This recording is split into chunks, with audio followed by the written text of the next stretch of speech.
by Sports Plus. So in this sports debate show, we welcome your thoughts. Say what you gotta say, so speak your mind freely. I'm your host for tonight, Kada Cortez. Together with me are Willie Miller and Juan Banal. How are you guys tonight? I'm good. Coach Will, how are you? Nako, korok traffic. Nakahinga ka na ba? Nakahinga na. And medyo kanina after practice sa Squires, medyo nag-sermon pa ako ng konti. Hindi mo pwedeng sermonan. Ibig sabihin, ganado yan. Eh, ang kalaban nyo agad sa Sabado, yung anak ko, mapuwat saka magkalaban so, sa kailangan nga, i-ready natin. Kailangan i-ready. From our last game, talo kami. So, kailangan tama lang. maka-bounce back na maayos. Maganda mga topics natin ngayon. Very exciting ngayon na May international, may local.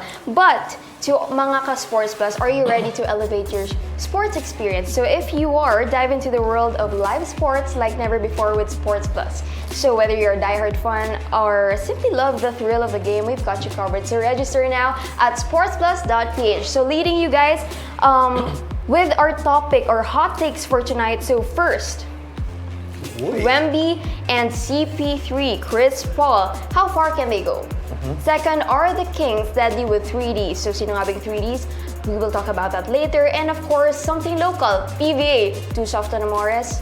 So guys, to our viewers, comment your thoughts already because we want to discuss that. Yeah. So, first, San Antonio Spurs star Victor Wembanyama and Chris Paul are likely to be a duo to watch next season. So, they appeared in good spirits and ready to hit the court together. So we can see that Wemby, during his past games, this preseason, we can see that he stands out. And as a rookie, he really does stand out.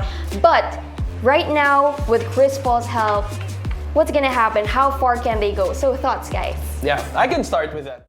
Wembanyama is... I think for me kasi the question, ang tanong dito is, can the Spurs go far? I think they may not go far. Maybe reach the national finals? I don't think so. Division finals? Malabo pa. Baka second round pa at most. Siguro second round ng postseason nila. But for me kasi, I think more than anything, ang pinakamaganda dito kasi is yung upside kay Wembanyama. Kasi grabe yung Chris Paul. Ako, bigyan ko lang kayo ng data para lang meron tayong basehan, okay? Si Chris Paul, okay, ang first big major center na nakakampi niya is in the Hornets in the person of Tyson Chandler. And in that year na magkakampi sila ni Tyson Chandler, itong si Tyson Chandler had a career high in points average, okay? And they reached the West semifinals also. The next center that Chris Paul worked with was in the Clippers, none other than DeAndre Jordan. And DeAndre Jordan led the NBA in field goal percentage in 5 straight seasons with Chris Paul as his point guard. Ito yung Lob City, di ba? Yung puro sila ni Blake Griffin, panay love lang sa kanila, di ba? The next center that benefited from Chris Paul is Clint Capella in the Houston Rockets, wherein he led also the field goal percentage in the league in 2017, and he had also his career high in points per game. Kasi ngayon, hindi mo na napapag-usapan si Clint Capella eh. Pero nung time na yun, napapag-usapan yung palaging alley-oop dunk. The next person that benefited from a point guard like Chris Paul was DeAndre Ayton in the Phoenix Suns, and he had his best shooting percentage in the postseason for 2 seasons in a row. And that's the list of centers that work closely with Chris Paul. And now Wembanyama, so much upside, na brand siya na parang the next unicorn, di ba? The last time we had so much raving in parang fan base this big or at least expectation was when LeBron James entered. Diba? Ngayon lang ulit tayo parang sobrang kinilig na oh my gosh, this is a unicorn rookie. Yes. And now, he finally has a point guard to work with him. Ako kasi, yung isang anak kong babae naglalaro ng volleyball at hindi kasi ako nakakaintindi ng volleyball eh. Pero na-appreciate ko na lang siya nung naglalaro yung anak ko. Pero nakita ko ang pinaka-importante if not the most important role in the volleyball team is yung setter.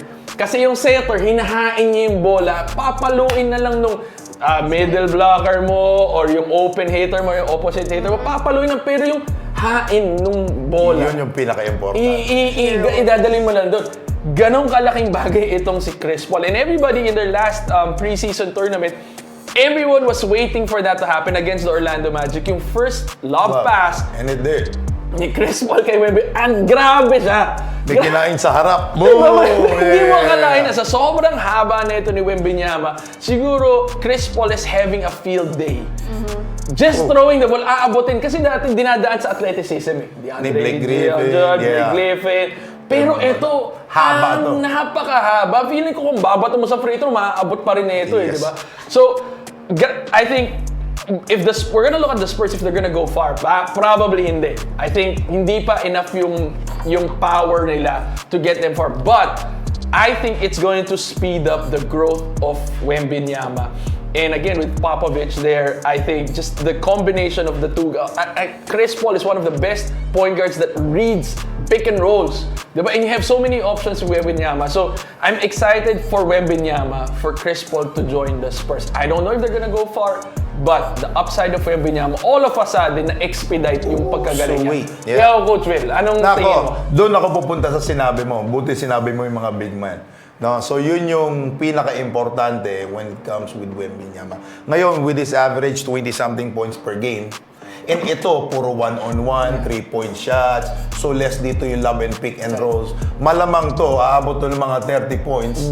Parati kasi sa galing mag-read ni Chris Paul when it comes to pick and roll and fast breaks. That's right. And we all know that Wemby is a running big man. That's right. So ito yung pinakamasarap. And paano mo didepensahan yung gwardiya mo na magaling kung yung big man mo tumatalon parati. And si Wemby mas malaki and mas magaling compared dun kay Capella. We've never seen someone like him. Never seen someone like him. So for me, malaking addition si CP3 when it comes to Spurs. And ako feeling ko rin, hahaba yung, parang katulad ng sinabi mo, ngayon, ini-expect mo na 30 points ng ibibigay Malamang nito. to. Kasi mas mapapadali yung Mas scoring. mapadali, hindi ka na magdi-dribble. Hindi na siya dati kasi nagtatrabaho pa siya talaga para lang makascoring. Ngayon kasi, ihahain na lang sa'yo ni Chris Paul. Meron na setter. Exactly. Iganon mo na lang sa ring. Ew. So, okay, we've mentioned na how good Chris Paul is. But the question is, The team. CP3's age, is that a concern? Wala. So, hindi naman bupwersa sa CP3. Kasi yung utak niya lang ang gagana ng gagana. So, hopefully, he's not injured or he's not feeling anything wrong with his body. Kung he's still in his playing shape, with Wemby inside, hindi mo na kailangan pumwersa. Pero ikaw, Coach Will, again, that's a good question na tinanong mo nga yung ano. Pero, di ba, ikaw na rin, dun sa twilight ng career mo na rin, di ba? Marunong na rin pagdating mo dun sa panahon na yun, marunong ka na rin mag-ingat di ba? Maglaro ng tama na hindi ka na yung dating natrat-rat, di ba? Hindi ka na ganun di ba? And kakampi mo is ganun kagaling, kaganda pasahan na hindi ka na kailangan. I don't think kailangan pumwersa ni CP3 to score 40 points or 30 points like before. Yeah. And ngayon, ang alam nating trabaho ni CP3 for the last couple of years is pick and roll, jump shot, pick and roll, Mid-range lang. fake, floater, alley-oop. So yun lang, jump shot. Pag nagkamali yung big man, hindi siya mo, tumama yung screen. So open sa kanya parati ito, perimeter shooter siya. He rarely take threes. So dahil sa pick and roll. And how do you, kahit i-double team mo, kahit anong gawin mo kay Wemby, paano mo pipigilan eh? Di ba may outside shooting, may pick and pop, may mid-range, kaya niyang ibaba yung bola, kaya mag-dribble. Tapos pag nandun, paano mo butatatayin yun? Kung mali yung timing mo, Wala na, kasama ka sa ring. And ang maganda dun, kasi si CP3 yung magdidikta nun eh. Kailangan lang pumwesto ni Wembanyama sa tama at dadalhin ni CP3 sa kanya yung bola. Yeah, and kung nagawa ni CP3 dun sa mga mas mababa yung skill na big man, malamang dito na kumpiyansa na. Sinasabi ko nga, mga mahina dito 30 points. Agree. So given that they complement each other. Good. Sobra. Good move. Yeah. Ito yung one of the best moves for Wembanyama. If you're thinking of the future of Wemby, napabilis yung pag-grow nitong bata na to nung dumagdag si CP. Yung how far can they go, ito na lang yung pag-uusapan talaga natin. Yeah. Hopefully, maka-adjust kagad yung teammates. Yeah. And they Ang problema is kailangan they have to defend in the other And they have to be healthy also. Yeah, they have Yeah. to be. Yun yung mahirap. It's gonna be a long season. That's a good question, yung health ni CP3. Isa pa si Wembanyama. We know that Wembanyama has been doing the same way LeBron James is invested sa katawan niya. Ganun din to si Wembanyama. Sobrang flexible. Kaya bihira rin magka-injury. Grabe yung mga workouts na ginagawa niyo in terms of flexibility. Talagang kahit matapilok yung bata, parang Hindi, walang yeah. effect. Yeah. No sweat. Ang ganda nung pagka-build sa kanya. Okay, so we're excited. I just don't know. Ako kahit sabihin ng mga tao na ang boring ng Spurs, puro pick and roll. If it works, why Sinabi Why nila not? sinabi nila dati to na boring yung Spurs dahil they execute Yeah. plays. Bibihira silang dumang, jump shot, bigla pasa. Tim Duncan, di ba? Parang Ganon. boring. Oh. Pero puro champion that time. Then nung puro champion na, bigla na nag-switch sila, ay Spurs na pala ako. So since na-mention mo kanina, because we're just talking about Chris Paul and Wemby, no? But what about the other players? How can they keep up? Yeah, they just have to do what they're doing. Now that Chris Paul is gonna run the floor, Yeah. ito na yung meron na kayong point general, meron na kayong court general. Yeah. Sa pinakamadali na to sa mga kakampi nila kasi lahat titira na lang malamang to. Yeah. So yun yung pinakamaganda kay Chris Paul. So if ang Spurs, may Wemby, and may CP3, sino ba ang team na katapatan ng Spurs and sino yung duo nila? Not this way. Ako, wala akong nakikilalang Si ano lang, Okay, ito si sina Kyrie tsaka si Antetokounmpo. pero iba pa rin Iba yung pa rin, ano, mas mahaba to. Iba to. Iba yung Yung Wemby, guardia, yeah. iba yung Chris Paul talaga. Yeah. That's just a deadly combination. I think and the rest of the players will benefit from it. Kasi when you play pick and roll, ang rule lang naman sa pick and roll, to simplify, para lang mapadali ang buhay ng basketball, kailangan lang magkaroon ng offensive advantage. Paano ba nagkaka-defensive disadvantage? Pagka naging 2-on-1, di ba? Yun ang laging ginagawa ng coach. Kaya, ba't ka nagsiset ng screen? Ba't ka nagsiset ng play? Para magkaroon ng mismatch eh. Yep. Yun ang hinahanap ng coach eh. Kasi pag may mismatch, hindi mas madali May advantage makascore, na, di ba? yes. So ngayon sa pick and roll, magkamali lang ng basa yung kalaban kung paano nila lalaroin yung pick and roll. Yeah. Patay na, ang dami ng options bigla ngayon, mag-help yung defense, ang dami. Tapos ang point guard mo, si Chris Paul. Yan yung favorite move ni Chris Paul, yung paglada ng pick and roll. Pag may help, biglang papaikutin yung ball. Papigotin yung perfectos, di Tapos ba? kukunin. Yeah, jump shot or alley-oop. Yun. Saka hindi, kunwari si Clint Capela, si Tyson Chandler, si DeAndre Jordan, even si DeAndre Ayton, ang option niyan is pick and roll. Roll lang. Roll Ito, lang with eh. pop. May pop to, may roll, may mid-range, lahat ng pwedeng gawin mo, kaya pang dalhin yung bola, pwede yung mag-re-pick and roll, mag-reverse pick and roll. Siya yung Ang magagamit. daming options yung Wembanyama because on his own, he's a supernatural weapon. Then you partner him with somebody who can use that supernatural weapon wisely. sarap. It's fun to watch. The Spurs fans are back. They're excited. Madami kasing loyalista sa Spurs talaga. Ako, Spurs ako. Na kahit Kasi ngayon when it nagka-dark comes ages, to- di ba? When it comes to execution, so after ng Bulls dati, Yeah. then nag-Spurs ako. Bulls, then Lakers, then Spurs. Spurs. Dahil sa execution.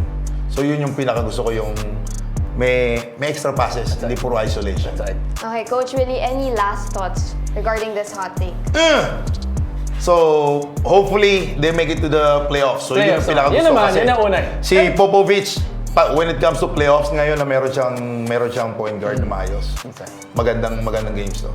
So now let's move on to our second hot take, or the Kings that deal with 3Ds with DeMar DeRozan, De'Aaron Fox, and Domantas Sabonis. So keep in mind that De'Aaron was labeled as the most clutch player of the year, while DeMar DeRozan known to be the clutch and the veteran, right?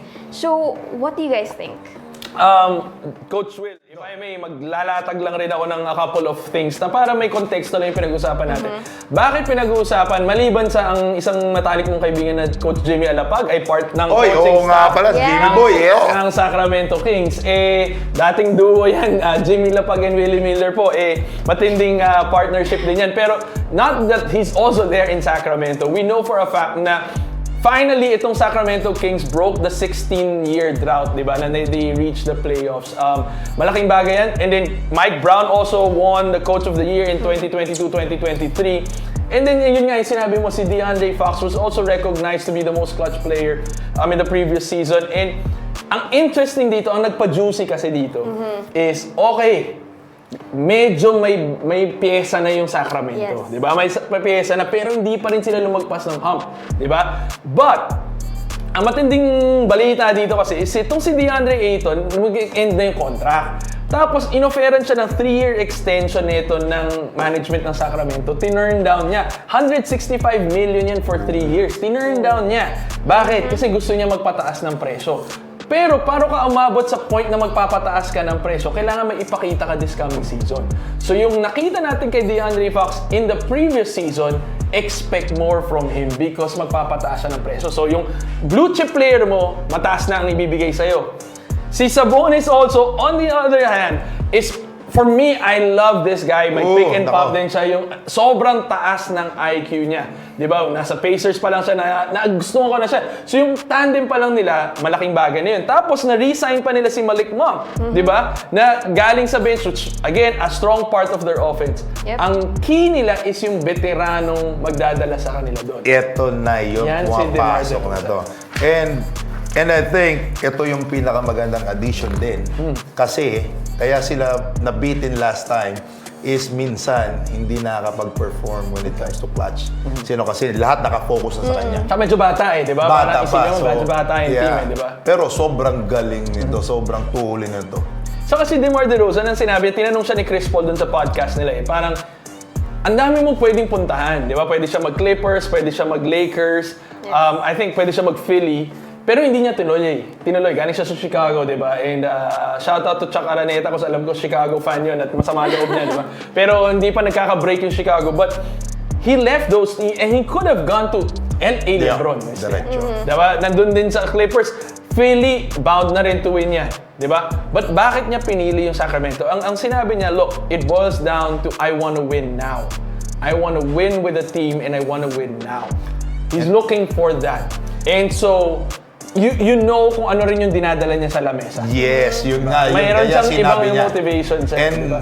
with the way he thinks, alam ko, ito yung kulang ng team. Yeah. Ito ano man I yung see. kaya kong At saka mayroon ng pyesa para manalo. Meron na. Hindi ka Diba? na mag-aantay pa. Exactly. Yeah. Nagmamadali din kasi itong si DeMar DeRozan. Medyo nabitin na siya eh. Diba? So ako, I think potentially Sacramento can move beyond the playoffs second na round. to. Pwede, the second round. I Totoo. think they can move beyond the second round. And we all know ito, sobrang veteran na daw when it comes to handling the team in the fourth quarter. That's right. Okay, I have a question. Yes or no, these three players are good players. Super good. So the question is, does their playing styles complement each other?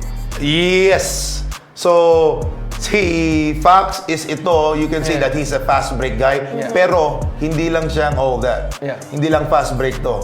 Half court nila, that's why siya yung clutch players. Siya yung clutch player sa team nila. Sa kanya pupunta even on a set play. That's right. So, on the last shot, ito yung magte-take ng shot. And so you have a combination of a hungry young player that's looking for an extension, contract and bigger extension on this playing year. You have a veteran in DeMar DeRozan That wanted to win. Exactly, that Ooh. wants to win now. Very And then you have a almost triple-double averaging big man in Sabonis. His average in the last season was 19.4 points, shot 59.4, close to 60% na. Sarado natin, 60% from the field. 13.7 rebounds and 8.2 assists per game. Talk about an all-around big man that gets the job done. Now, combine that with the 26.6 points per game na average ni DeAndre Fox. And then DeMar DeRozan also giving you 24 points per game. Close to 50% ang field goal niya. Hindi na uso ang team na pa-isa-isa, dalawa. Bakit kukunin ng Dallas si Klay Thompson? Kailangan eh. Yeah. Di ba hindi nakakailanganin na sasabihin mo, ganito, hindi na yung super team, hindi yan dapat. Hindi. Kailangan mo na maging super team para manalo.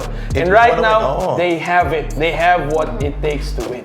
And I think, ako, personally to, when your team wanna win, kailangan meron kang gwardiya. Na meron kang scorer, 2 or 3, and meron kang big man. that can play defense and offense at the same time. That's right. At the same time. Yung tatlo na yon, ginawa na to ni Jordan, ginawa na to ni Kobe. Tsaka hindi, tinan mo yung team ni Jordan. May Rodman ka, may Pippen ka, Tapos tsaka siya. may Jordan. Yeah. Parang ganun dito yung hulman nito eh, di ba? Ganun na ganun din. So, we all know, ito yung ginagaya ni DeRozan naman. Yeah. Is, gawa rin ni Kobe to. That's right. So, disipulo rin ni Kobe And to. ang malaking bagay rin is that they're being coached by Mike Brown. Yun pa. And veterano na to, it's a winning coach. I heard maganda yung kultura nila sa Sacramento. Andiyan dyan pa si Jimmy Boy, Jimmy. siyempre naman. Jimmy Alapag nandiyan pa, di ba? So very optimistic. There's nowhere to go but up, right? They broke that 16-year drought, and then they had a coach that won Coach of the Year. They have a player that's branded and awarded as the most clutch player, and then you have guys like DeMar DeRozan coming in, and then Sabonis averaging almost triple-double. They have what it takes to win. Sarap. Okay, so I guess we have to move on to our third topic. But before that, you guys heard yung mga hot takes natin for tonight. So comment down below your thoughts, your question, because we will read that later on. Now, moving on to our last hot take for tonight. PBA, something local. Are they too soft on Amores? Because we can, okay, let's just mention everything that, I mean, this has been going on online, right? With Calvin Abueva na nanapak, per indefinite ban. Yeah. JR Cunyahan, nakipag-away sa Ligang Labas but lifetime banned in PBA. Mac Talo, naglaro sa Ligang Labas, banned in PBA. But John Morris, usapan, we don't know what's real or what's not, but namarel at muntik ng makapatay, but 15-game suspension. So how, what's the boundary? Paano nangyari to? What's going on? Before we start, Coach Willie, in my opinion, gusto namin yung boses ng taong bayan. Yes, diba? Gusto namin makita sa comment section yan. Please, anong hot take nyo? Kayo mismo, ngayon ang pagkakataon, ilabas nyo yung saloobin nyo dito sa topic na to. Kasi alam naman natin pinag-uusapan ng bayan to. And ngayon binibigyan namin kayo ng platform na ma-elevate yung opinion nyo at babasahin namin yung mga comments mamaya. But do get involved because this is a very hot take, hot topic. I know it's sensitive, but it's just like, it's crying out so many fouls and red flags, diba? Kasi nga, it doesn't make sense. Yes. Diba, It just doesn't make like sense. yung sinabi mo, sa nanapak, nakipag-away sa Ligang Labas, naglaro sa Ligang Labas, and then ito, mas mababa ba yung ginawa niya? Exactly. So yun yung pinaka... And we can hear it from different sportscasters, from Yes. different players, yung opinion nila about Hindi it, natin diba? na kung siya to o hindi natin alam, bahala kung ano yung hawak niya, kung ano. Pero yung mga naririnig natin na... Yeah. Again, this is a sensitive topic, but it's something that we have to talk about, right? Yeah. Coach, okay, I have to say, I have to agree with Com Willie when he said na itong mga player na to, parang mga anak nila daw yan. Yeah. At syempre, hindi naman, ako, I believe in restoration, I believe in reconciliation, right? But I also believe in premature discipline. Meaning, for me, From the first time na ginawa... may sinapak na to sa UP. Mababa ang pataw, di ba? May sinapak na to may pinagsasapak siya sa Benil, di ba? Short-lived din yung consequence. Ngayon, umabot na sa point, parang until, I think we're also at fault.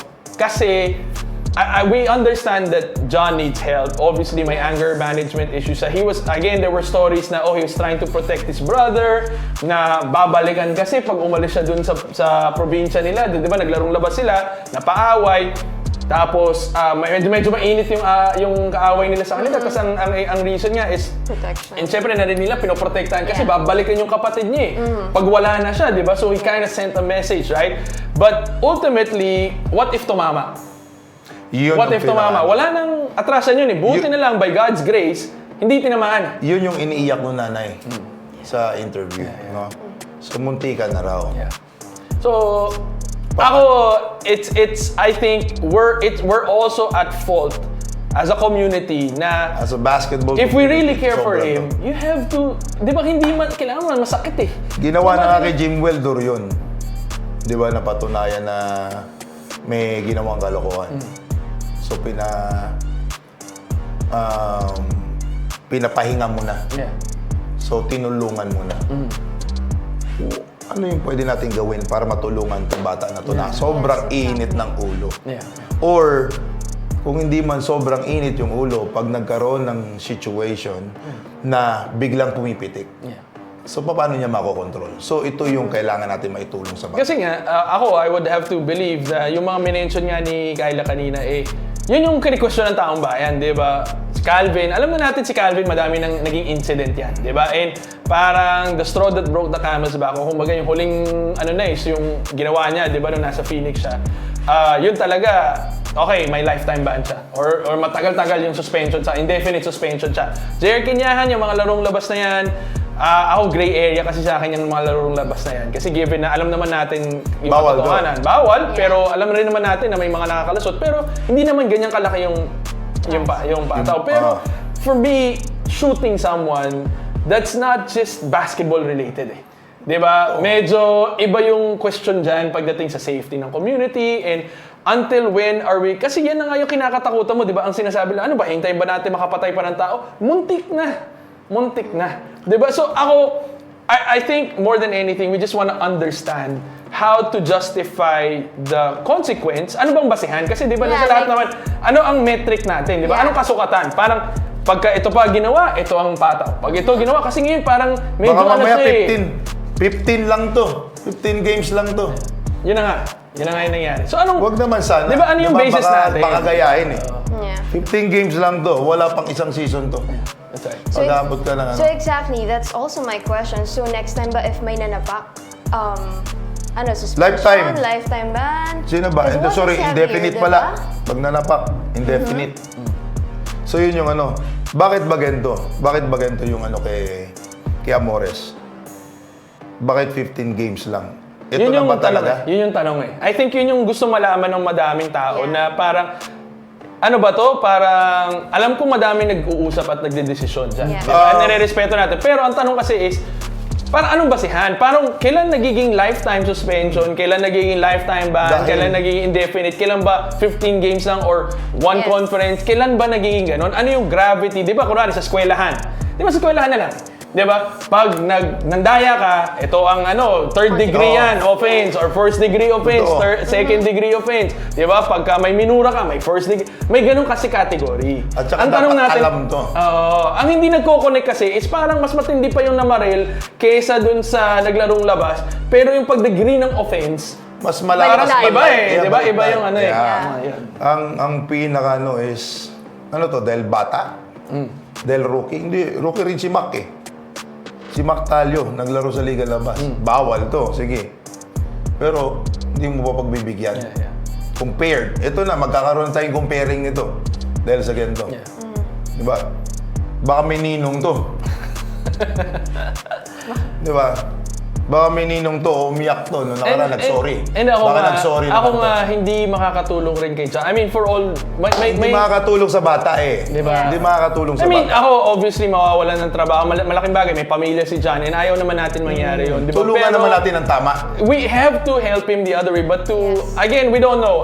Ang gusto lang natin malaman is ano ba ang rationale behind it. I think parang safety na to eh.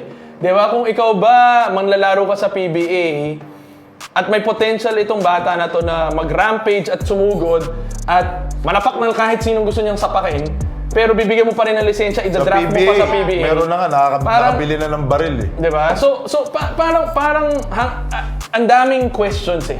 Ang daming questions. But a lot of people obviously are just keeping mum about it. Ang pinakamaganda kasi din, marinig natin yung taong bayan. But again, I'm for restoration. Trust me, I'm for restoration. Tulungan natin itong bata. Tulungan natin ang tamaan. But then again, just looking at the law, kailan ba nagiging first degree, second degree, third degree offense? Diba? Parang doon nakikita yung gravity. Siguro yung black and white lang na yun, para malinaw rin naman na hindi kailangan pag-isipan. Pag ito ginawa mo, third degree Hindi na sa basketball to. Wala ba yan sa current law or like First time ginawa ng PBA ito. I mean, Hindi naman pala first time yata.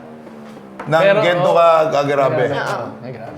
No, usually, ang protection is naglalabas, umahawak ng baril. Yeah. Yun yung mga dati. No, nakikita na may hawak ng baril. Pero ito pinotok tapos. Diba? So yun yung We also have to keep in mind that there are, syempre ang basketball may fancy ng mga bata. Agree. This sets what? That's What? An example of what, right? Ngayon nga hindi nga lang sa So pati yung mga ibang liga pag nakikita ko yung referees nga masyadong soft na sa basketball game. Ginagawang nana na yung mga bata. right. So kada review, bawal yung natural at saka hindi mo na rin alam kung saan sila nagbe-base. Paano naman to? Yeah. But for you guys, anong kailangan gawin for this? Ano bang, Ano yung pinakatama? yes. No, so comment now din Yeah. sa comment section natin para marinig natin yung mga sasaloobin nyo. Yung totoo make sure lang na yung makakatulong sa bata. That's right. No, so tapos na tayo sa pambabash, tapos na tayo sa nangyari, alam na natin. So nakita na natin kung ano yung nangyari sa bata. Masama to, malamang to. Ang sama na ng loob rin ito sa nagawa niya dahil biglaan nga siya parati. Yes. Ano siya may ganung May temper siya may talaga. temper talaga na nagba-blackout siguro, 'di ba? And again, And with protection sa kapatid mo, yeah, sa yeah. pamilya Ano mo. naman yun Iba diba? din to. Pero Diba? again, the end does not justify the means. Yeah. Yes. So parang yun yung delikado kasi nga I like what you said na parang what message are we sending to the youth? Yes. Yun ang so okay. I think that's the accountability part is the Dahil tricky part. yung dati, ito nga, babalik ako dun sa nung mga pinapayagan natin yung mga nangyayari sa basketball, ang nakita natin ang nakikita ko sa social media ngayon is puro away. Totoo yan. Suntukan, away, yes. away. Dahil malamang to may pinagsimulan. Yeah. So hopefully, huwag naman to yung magsisimula. Yeah. Diba? Dahil parati, nagiging okay na sa basketball yung nagpo-post, pati fan, nakikipagsuntukan doon sa Trending, nagpa-basketball. no? Para lang magkaroon ng trending content. Oo. Yun, no? Yeah. So parang ganon. Diba? So wag naman natin gayahin ng mali, yung mali. Diba? Okay, before we proceed to our comments, any last thoughts, guys? Or to recap? Ako, for me, it's just clarity. I think that's what everybody is demanding. Parang ano ba, basihan. Di ba? Mahirap yung medyo general yung basis ng decision. Feel lang namin ganito, feel lang namin ganyan. Kailangan, I think it has to be black and white. First offense, second offense, third offense, ano yung gravity para clear. Para black and white, hindi siya subjective. Very objective ang decision making. But again, we trust the people who made the decision. I trust the heart of Coach of Com Willie when sinabi niya na, we are looking out for these kids and may pamilya si Jan and so on and so forth. Again, but I just feel like the consequence does not match the action that happened. And so that's what we want to understand. Baka naman 15 seasons to, hindi 15 games ha. Baka yun, ibang usapan yun. Baka nagka-typo lang. 15 seasons to. No? Let's see. But right now, let's move on to our comments. So first, can't wait to see what's in store for San Antonio. Aabangan ko yung mga lob pass ni CP3 kay Wemby. Naalala ko how the Barker do it pag Tyson Chandler dunk from a lob pass made from CP3. Woo! Ric Flair. Yeah. Woo! Yan yung Woo! Yan. So, thank you for that comment. We all excited. And like I said, I'm excited for Wembenyama. I think si CP3 ngayon, parang ito na yung final hura niya siguro. Alam naman natin na si CP3 yung career din niya medyo padulo na rin naman. And finally, meron siyang, kumbaga alam mo yung wisdom na may ipapasa niya. And I heard ngayong off-season, wala silang ginawa kundi to work on those pick and rolls. As in, tinuturuan niya, he's really an extension of Pop on the court. And so, the Spurs fans are back.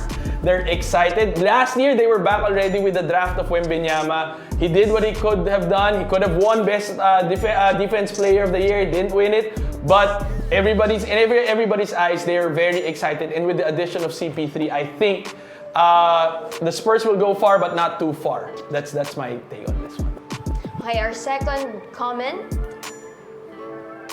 I hope these 3Ds coexist. Pag tinanggap nila roles nila, I think they'll run deep in the playoffs. Baka masobrahan pa nila yung team nila, si Web noon, against the Lake Show. Oh, yes. Oh, kasi yun na yung last na naalala natin na Sacramento, di ba? Sina Hido Turkoglu, sina Mike Bibby, Peja Stojakovic, Chris Webber, Vladi Divac. Yun na yung last na nakita natin na parang, oh my gosh, Sacramento, di ba? Pero ngayon, it's an exciting team. DeMar DeRozan I think, is a good fit. They just need to stay healthy, but with the numbers that they had, and then Malik Monk pa, nandiyan pa, I think, Pasok to. maganda yung lineup nila. Okay, last comment. Matanda na si CP3, di gaya dati. Yes. So every year tumatanda. Lahat. Pero alam naman natin. Hindi ikaw, so, sabihin mo, Coach Will, habang tumatanda ka na ganun, pero pero gumugulang ka ng gumugulang, ka. gumagaling ng gumagaling Yes. kung paano ka mag-read. right. And hindi mo na kailangan umiscore. Exactly. Siya ngayon is facilitator na lang. So ano sila, parang nagko-cohabitate sila eh, di ba? Parang ano sila medyo may symbiosis yung dalawa eh. Yeah. Na etong si Wembanyama, gigil na gumawa at mapapadali yung buhay niya to score 30 points. Ako bahala, umiskrin ka lang, ako Very papasa different sa'yo. call. So, Alam mo yung ganun. mga Tito Gaming, pwede na yun, yung mga pa-outlet Yun lang na naman eh. Yun Tito lang naman si Gaming eh. CP3. Yeah. And nagsasabi nga iba, ito na naman, nagsasabi tayo ng matanda. Nagsasabi tayo ng maliit. Sino ngayon yung maliit sa NBA? Si, from Japan. Japan, di ba? Yeah. So wala to when it comes to basketball, none of that matters. Matanda, bata, malaki, maliit, mataba, payat, malaki katawan. Wala yan. Kung gaano ka ka-fit sa basketball, gaano ka ka-fit sa team, and gaano ka kagaling at trusted ka ng coach mo. Yes. Yun yung basketball. Ba't ibang pinapanggalingan ng mga, different strengths, right? Totoo. Okay, now moving on to our other comments. Sana lagi nandyan si Willie Thriller Agree. Miller. Agree. Pag hindi niya sinesermonan yung players na, malamang nandito yan. Pwede. Ikaw na lang kaya host next Wag time. naman. Wag lang, baka maka-fine ako ni Commissioner. Okay, next comment. Medyo nakakagulat yung penalty kay Amores. Too soft compared dun sa mga ginawa nila before.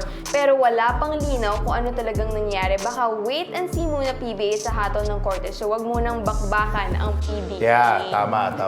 So, ito naman to, malamang rin to feel ko Kasi kailangan ka agad nila Labas ng statement labas eh. ng statement.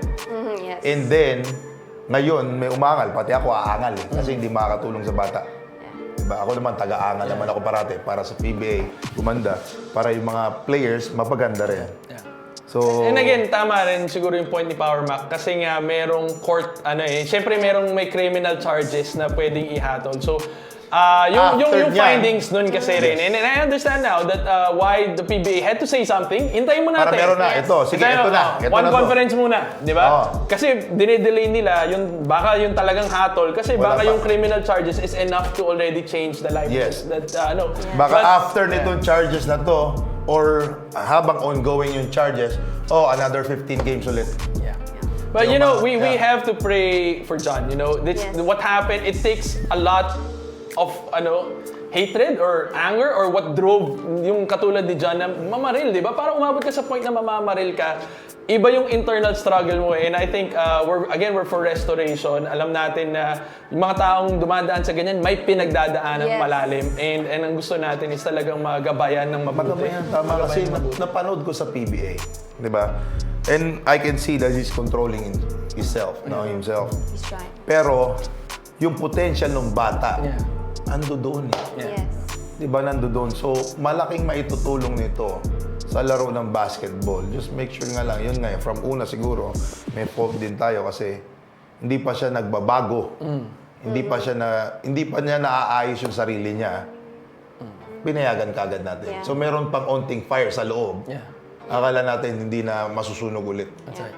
So, onting problema, pumutok na naman. That's right. So, hopefully, totally matulungan natin yung bata dahil maayos tong bata na to, no? So, and siguro, Tsaka may pamilya kasi rin. Yes. pamilya. May And sa rin mga sa players bata, naman, diba? So, tigilan nyo na maglarong labas. Kung maglalaro, ako kasi naglalaro ako sa ligang labas. Hindi naman ligang labas, nung nasa PBA ako. Naglalaro ako ng invitational. Yung mga exhibition games. exhibition games. Dahil naglaro ako doon dati, sinisermonan pa ako ng mga dating commissioner. Akala mo, hindi ko malalaman.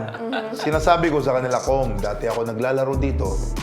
So, bumalik lang ako para maglaro hindi dahil sa pera. So, although binabayaran ako, pero hindi ko ginagatasan to na kailangan kong laruan parati, championship, playoffs, like that. Hindi. So, maglalaro lang ako isang beses, tapos na yan. Kailangan lang makita nila, sabi ko, ayoko naman porket na sa PBA ako, sabihin nila, hindi na ako. Yeah. Hindi na ako nakabalik. So hindi ako pumupersa, hindi ako nananakit, hindi ako hindi mainit ang ulo Siguro ko. ang maganda niya, tama yung punto mo dyan na yung mga ganyan sa larong labas, I think ang pinakamasakit kasi dyan is yung... If it's pera-pera. Tsaka hindi, dala mo pangalan ng PBA. Dala mo Diba? pangalan ng PBA. Kung nami-misrepresent mo yung liga, doon nagkakaproblema. Kasi ito na rin, kung napapaaway ka, Napapaaway ka. Or Napipi- yung bata na, marami ako nakita, bata na looking up to you, they're trying to challenge you. And ikaw, instead of like skill to skill, maniniko ka, titirahin mo. Kasi I'm sure, ang bukang bibig ng mga taong nanonood, di ba PBA yan? Ba't ganyan yan? Yeah. Di ba? So, hindi ka naman sasabihin. So, yung association sa PBA, ang pinaka, doon yung iniingatan din. Iniingatan. So if you cannot play or they're playing dirty, ba't ka pa maglalaro? Kasi yung PBA ang tatamaan at saka yung career mo yung tatamaan.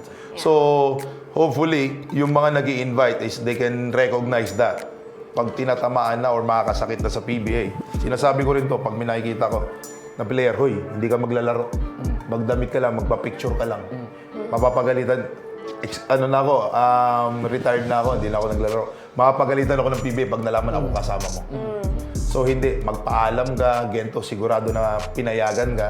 Para wala tayong problema sa PBA. Kasi ako, I'm representing pa rin PBA. That's right. That's right. Kahit na wala na ako dati before ako mag-coach. You will always Parate. represent. Yep. Kailangan yun yung bata. Kasi ang gusto ko sa mga bata is they look up to the old players na gusto ko makapunta rin sila doon na gento rin. Oy, gento, sige, kukwento mo ng tama. Ito yung tamang basketball. Okay, just to recap, we all three just want what's best for Amores. That's right. Yes. And like if he needs For the league, for Amores, for the people yes, involved. Yeah. if he needs help, why not? Better, right? And you know what, nothing super duper sure, so we're just waiting for the final kakalabasan, ano bang mangyayari. We're just waiting, but we hope, it's, fair enough. And at the same time, wala talagang malalaglag completely because we have to take consider yung, family and future ni yun Amores also. Yun nakakalungkot, no? So, hopefully, mapaayos pa natin. So it's been a fun discussion with you guys. So mga Lungkot ng huli naman, no? Ang Ay, lungkot ng nako. huli, oo. Hindi, Wala pero bang malamang background to. music dyan na Yeah. medyo So, pero piano malamang habang to. nagsispeech to si Kyla ng Ang dramatic lungkot ng huli na. natin, di ba? Pero alam natin, at the end, everything will go, Yes. it will go smooth. So hopefully, mapadali, no? So makatulong tayo ng tama-tama. So once again, mga ka-Sports Plus, if you're ready to elevate your sports experience, dive into the world of live sports like never before with Sports Plus PH. So whether you're a diehard fan or simply love the thrill of the game, register now at sportsplus.ph. So if you want to hear more from us, follow us on our social media accounts on Facebook, IG, YouTube, TikTok at sportsplus.ph. So once again, thanks for tuning in. It's been fun. And Yes, yeah. it's fun! It's Upbeat fun! kasi sabi mo, sad coach. So yung nga, let's go! It's fun! Buzzer Malungkot beater. ako nga eh. Once again, I'm your host, Kada Cortez, joining me tonight. And thank you guys, Coach Willie Miller and Juan Banal. Good night, guys. Gandang gabi. It impacted other people worse than it did for me. I still got to play for Gilas.